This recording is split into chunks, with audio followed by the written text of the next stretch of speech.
Hello everyone, welcome back to my channel. So we're gonna hop right into it. I'm taking some garbanzo beans or chickpeas, whatever you want to call them. I'm taking a canned version. It's easier to work with, and right now I'm peeling off the hull or the shell, and I'm just separating that. You want to take off the shell of the hull because it allows the seasoning to penetrate the bean itself way more easier, you know. So also, if you're going to use the chickpeas that come in the package instead of the can, you want to soak those for at least overnight, but 24 hours is a good time for it to soften. And you want to boil those afterward and also peel off the hull as well. They naturally come with a shell over them, so you're gonna have to peel them off. So make sure you chop up your onions. I took about a half an onion, a yellow onion, and chop them up as best as you can get it, because the next step, unless you have a food processor, is going to be a little bit chunky and not as smooth as we would like it to be. But I don't have a food processor, but if you do, by all means, go ahead and use it. Take your chickpeas, combine them in a food processor with your onions and seasoning, which I'll explain a little bit more. But because I don't have a food processor, I'm using my masher right here. So if you don't have a food processor, you can use a masher like this. This came with like a little guacamole set I had. Or you can take a spoon or a spatula and really take your time, or fork, and like mash it down. Or you can use a blender. I don't really suggest a blender, but you know, if you don't want to mash it, you can use the blender. The blender kind of leaves chunks of chickpeas, which that's not really what I'm going for, so that's why I don't recommend a blender. So you're gonna mash your chickpeas as best you can get it. Then you're gonna add your onion in there. You're gonna add your cilantro in there, or parsley. So I had cilantro at the time, so I used cilantro, or you can use parsley. Does it really matter how much? It just matters how much how much of the parsley flavor you like, or the cilantro flavor you like. I happen to really like cilantro a lot, so I add, quite a few pieces of cilantro in there. Now I'm adding the onions in there, yellow. You can use any onion you want, yellow, red, really doesn't matter. So I'm just taking my jar of cilantro and just adding some in there.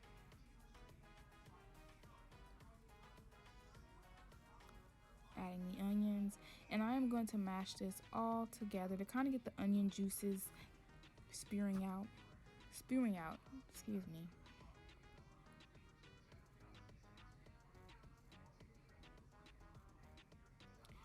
So I'm just gonna mix that up as as I can get it. Now I'm adding some garlic powder, some black pepper, some paprika, some chili powder. I don't have exact measurements to that. I'm not the best at exact measurements. I know I do more than a dash though. That's the best I can give you.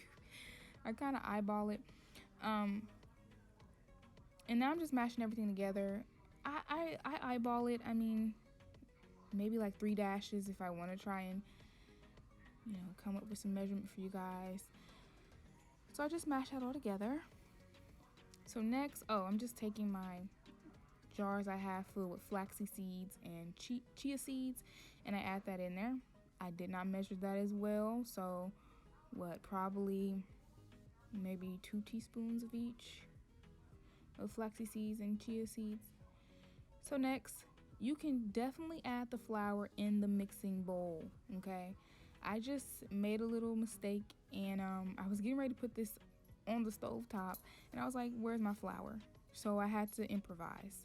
But in your mixing bowl, you can add your flour. Add about a half a cup of flour in there. The amount of flour you add really depends on if you want it to be more bready or more beany, So I'm trying to work this in as best as I can. Probably would have been best if I did it in the mixing bowl. So just add your half a cup of flour in the mixing bowl. And right now I'm just rounding them off and adding them to the stove top, which I'll show you guys in a little bit. And I'm using some olive oil and vegetable oil. So I just mixed those two oils together and I did that on the stove top. Just plop those there. Well, not plop them, but well, yeah, plop them. Place them in the stove, in the skillet, and we're gonna let that fry until it gets brown on each side. Now, if you have a deep fryer, by all means, go ahead and use it. So if you have a deep fryer, you can keep it in the little ball shape it is, and just pop it in a deep fryer, and you'll have kind of like a hush puppy. Now, if you don't have a deep fryer, we are going to have to flatten it out a little bit with the spatula, and it won't be so much of a ball shape. So I'm flattening it out kind of with my hands a little bit, but that's how we're going to have to cook it. But if you have a deep fryer, you can make them and they can be like hush puppies, and it'll be a lot more crispier.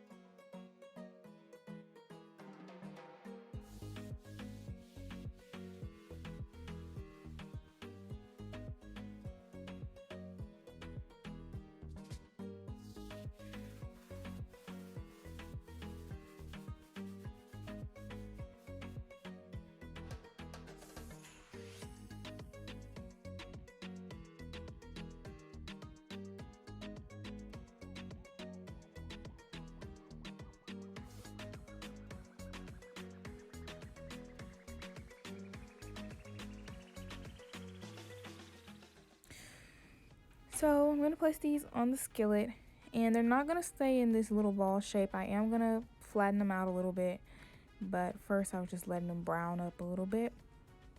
And we're just going to cook that. Now, if you added a whole lot of flour like me, which that's why I told you guys, add probably about a half a cup.